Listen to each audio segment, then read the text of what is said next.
You don't deserve to eat the food. After my husband's wake was over, my mother-in-law loudly scolded me at the reception after the wake. Amidst the luxurious platters of food, there was only one simple cup of instant ramen noodles in front of me. I guess she fed him this kind of food all the time. Daniel's death was your fault, for making him continue to eat poorly. It's all your fault. I started to cry. Then I picked up the fork. Thank you. What? Without paying attention to my bewildered mother-in-law, I sobbed and slurped my ramen. Because this is... My name is Natalie. I'm a 28-year-old housewife, married for 3 years this year. I met my husband Daniel in college, and we started dating. When I first met him, he seemed to be a kind, soft-spoken young man, but as we got more involved, I saw a very passionate side of him. You should read this author's book. It's very interesting.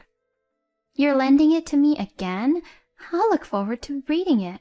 I'll read it as soon as I get home. He is a bookworm, and when he talks about books, his tone turns passionate. Since I love to read too, we got along right away and started going out. Daniel had always said since he was a student that he'd like to work for a publishing company in the future, and his enthusiasm did not wane when he began his job search. I still remember how happy I was for him when we hugged each other on the day he received the letter of offer. I was also interested in working in the publishing industry, but my parents wanted me to get a job as a medical clerk and work at a nearby clinic, so that was what I did. And we started living together upon graduation. And when I was in my 3rd year of working and getting used to the job, we decided to get married. We were really happy living together, so I had no hesitation when accepting his proposal. However, there was one big change when we got married. If you don't want to, I won't force you to.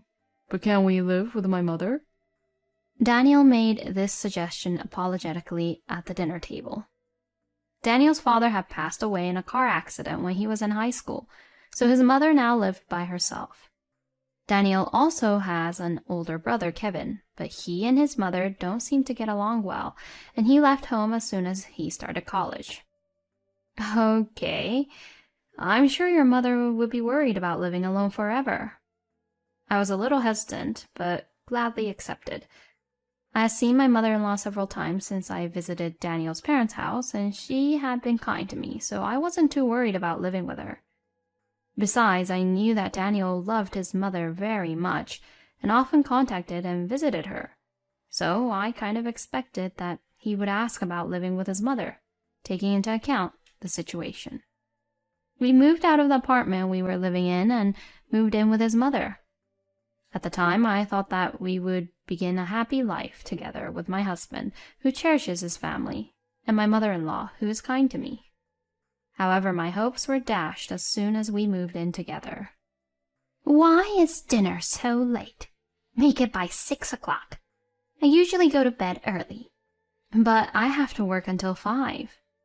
You're talking back at me like that? Don't get carried away.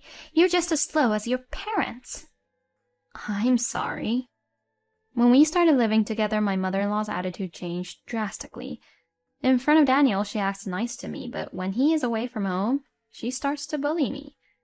The harassment is not limited to verbal abuse. When my mother-in-law took a bath before me, the hot water in the bathtub was drained out, and I even found some of my favorite clothes that were in the living room thrown away. At first, I put up with it, but the harassment gradually escalated. I couldn't take it anymore. So after a few months, I thought of talking to Daniel about it, but... You've been looking a little down lately. Is there something troubling you? Actually... No, it's nothing. Maybe I'm just tired from staying up late. I see. Well, I'm sorry, but I have an early start tomorrow, so I'm going to bed first. Daniel was concerned about me, but I couldn't talk to him about it because I didn't want to disturb him when he was tired from work.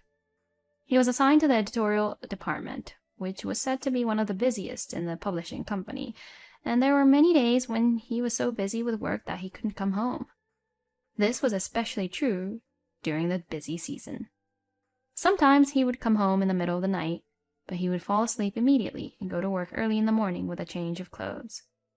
Even on his days off, he would read through piles of new books and receive incessant phone calls from his bosses, authors, and illustrators, so he never got rest.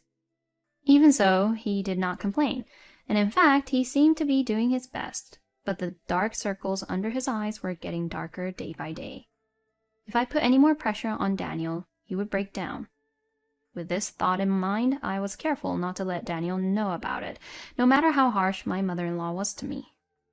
Daniel seems to be having such a hard time, but you have it so easy as a clerk. My mother-in-law once told me such a sarcastic comment.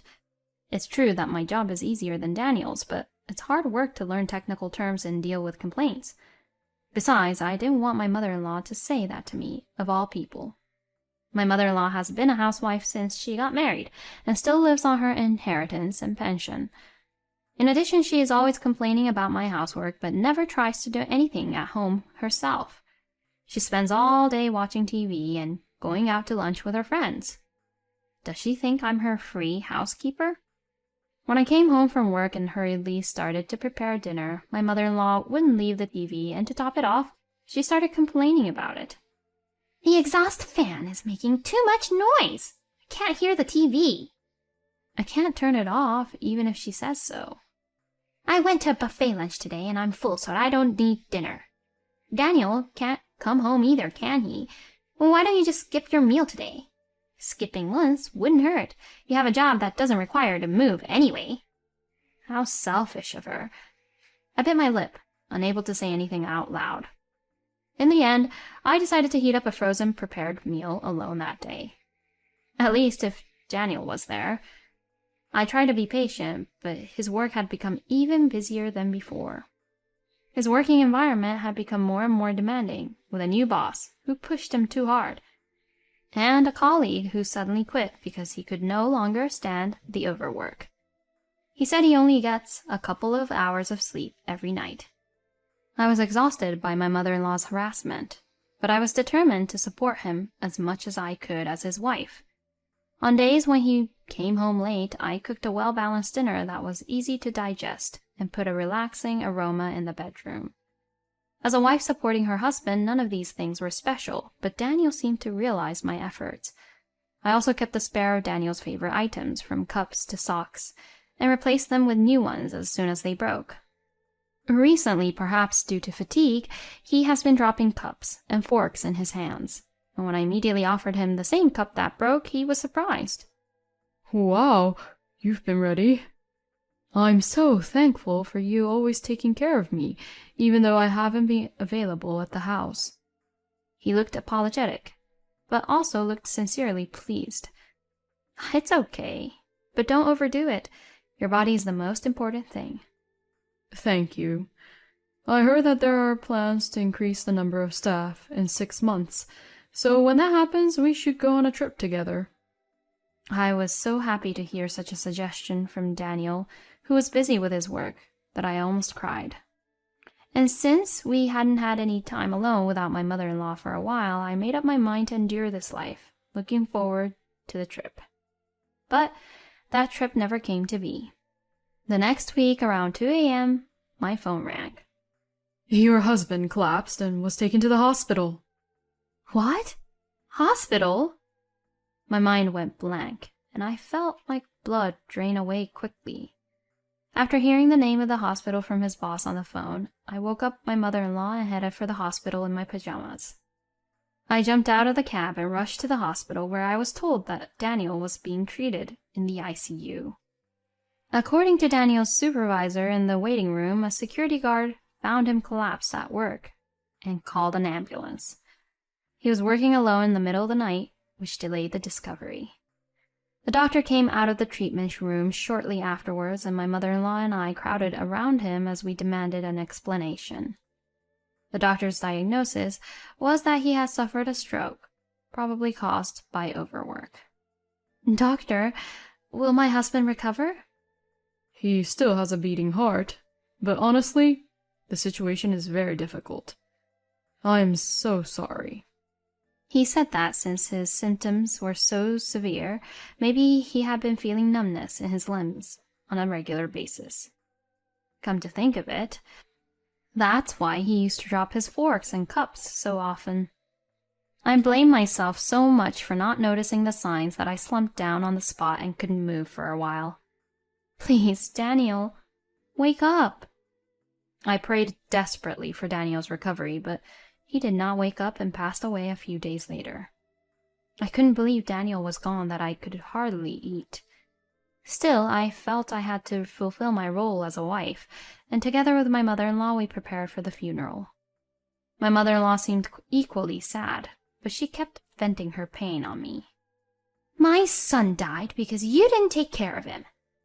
She frequently says such things to me, but in my weakened state of mind I repented, believing that my mother-in-law was right. If I had been more sympathetic and concerned about Daniel's health, if I had been quicker to notice the slightest change, Daniel may have still been alive. My mother-in-law's outbursts stung deeply in my heart, but I put up with them because I knew it must have been painful for her too. However, the verbal abuse increased day by day. At first, she was sincerely sad about Daniel's death and was very hard on me, but then she started using Daniel's death to bully me. Daniel collapsed because of your slow housework. She yelled at me every time she saw me with her incomprehensible logic. My mother-in-law's words and my self-blame began to accumulate, and I began to decline rapidly. Still, we managed to get the funeral in shape, and the day of the wake arrived. Relatives and friends gathered to remember Daniel and to say kind words to us, but I was just going through the process with an empty mind, so no one's words really left me comforted. Perhaps because I was so zoned out, my brother-in-law Kevin called out to me. I think Daniel was happy to have married you, Natalie. I know it's hard now, but you only have to hold on a little longer. Yes, thank you. I had met him several times while preparing for the funeral, and he has a kind and warm personality, just like Daniel. I felt a little warmth when he said that to me, since they all sounded alike. But what does that mean? That I only have to hold on a little longer? The wake went smoothly, and we were to go to the room where the reception would be held. I was running late as I was being approached by Daniel's colleagues on the way, and I hurried to the table for the relatives. Almost everyone was there, and when I took my seat, I saw an unbelievable sight. There was only one simple cup of instant ramen noodles in front of me. As I froze, my mother-in-law, who was sitting across from me, stood up. She was so lazy and didn't care about my son that she fed him this kind of food when he came home exhausted. It's all your fault that Daniel died. She yelled at me in front of the relatives. Then voices echoed through the room, and the whole audience looked at me with disdain. Instant noodles every day? Poor Daniel. I could hear such whispering. I was stunned at the level of harassment. It would have been enough if she just didn't prepare food for me, but she went to the trouble of preparing a cup of instant ramen noodles with hot water for her to verbally abuse me in front of my relatives. You are not qualified to eat the food here. As I froze up, she spat at me and continued to shout at me. While my mother-in-law yelled at me, I sat down in my chair as if all the tension in my body had been released, and began to eat the noodles. What? My mother-in-law's eyes widened in disbelief, as if she didn't think I would actually eat it. She probably thought I would just run away, crying. But I continued to eat without caring, tears welling up with each bite. Daniel. In fact, this ramen was Daniel's favorite, and we used to eat it frequently when we were in college. A taste that holds fond memories for me and Daniel, so to speak.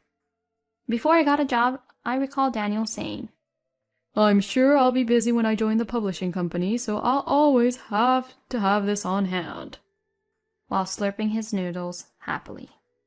It was his favorite dish.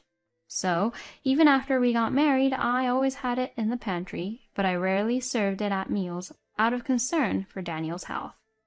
In the silent room, the attendees looked at me and my mother-in-law in a surprise. In the midst of all this, a man stood up, took a small item out of his bag, and handed it to a staff member at the venue. I looked up and saw it was Kevin. I'm sorry to bother you at a time like this, but I have a video message from Daniel. The staff then arranged for a projector to project the video onto the screen at the venue. The person on the screen was in fact Daniel. My mother-in-law and I were stunned by this sudden turn of events. Sorry to bother you, Kevin. I need your help to save Natalie. It appears to be a recording of a video call between Daniel and Kevin. Daniel is speaking in front of a wall that appears to be of a conference room at his office. Actually, it looks like Natalie is being harassed by Mom. I honestly can't believe it. All eyes in the room were on my mother-in-law. This is all a lie. This is a prank. Turn off the video, Kevin. And then the video cut to our living room. Clean up your mess, ugly wife. You're my housekeeper. Don't eat my food. It was my mother-in-law cursing at me. It appeared to be a recording of our conversation at home, with my mother-in-law's vile slurs, and me apologizing to her one after the other. My mother-in-law looks very pale, shaking while holding her hand to her mouth. Daniel appeared on the projector again and began to explain. According to the story, he said that he didn't think his mother, who took such good care of him, would ever do such a thing, but he couldn't get rid of his doubts, so he has set a camera in the house. Seeing the recordings, Daniel was convinced that terrible wife bullying was taking place. However, he felt that if he pointed this out directly to his mother, she might take that situation and make it even worse. So he decided to denounce it as thoroughly as possible in the presence of a third party, and consulted his brother remotely from his work. Natalie has always been so devoted to me. I love her very much, and she is my beloved wife. But I've just found out that Mom has been treating her very badly. I'll send you the video evidence later. I haven't been able to solve the problem because of my busy work schedule, and I'm causing Natalie a lot of pain. Please, I need your help. The video stopped there, and the room fell silent again. Hearing Daniel's words, I cried uncontrollably. I couldn't believe that Daniel was so concerned about me, and that he had consulted with Kevin in spite of his busy schedule. I received a sympathetic look from the attendees while they gave a scornful look to my mother-in-law. That mother is a jerk. Poor Natalie. So the story about the instant noodles was a lie? The voices of the attendees blaming my mother-in-law grew louder and louder, until Kevin finally put the final nail in the coffin. Apologize to Natalie, and don't harass her ever again. My mother-in-law could no longer stay there and ran out of the room. After that, Kevin took over, and the wake was over without another incident. When I returned home, my mother-in-law was very upset that her sons had found out about her bullying and was avoiding me. I still haven't been able to get over Daniel's death, but thanks to him, I have regained my peace of mind. After the funeral, relatives who were worried about me after seeing the video visited our house frequently. I'm fine. Please, don't worry about me. My mother-in-law received to the cold stares of the relatives every time they visited. Finally, she couldn't stand such a life any longer and moved far away by herself. She seems to be living on her meager pension and spending her days without any sense of fulfillment. I felt sorry for my mother-in-law, but I wanted to cherish every minute of my life for Daniel, so I didn't contact her. I also joined volunteer activities to appeal for the elimination of death due to overwork in order to reduce the number of victims like Daniel, and started a new life.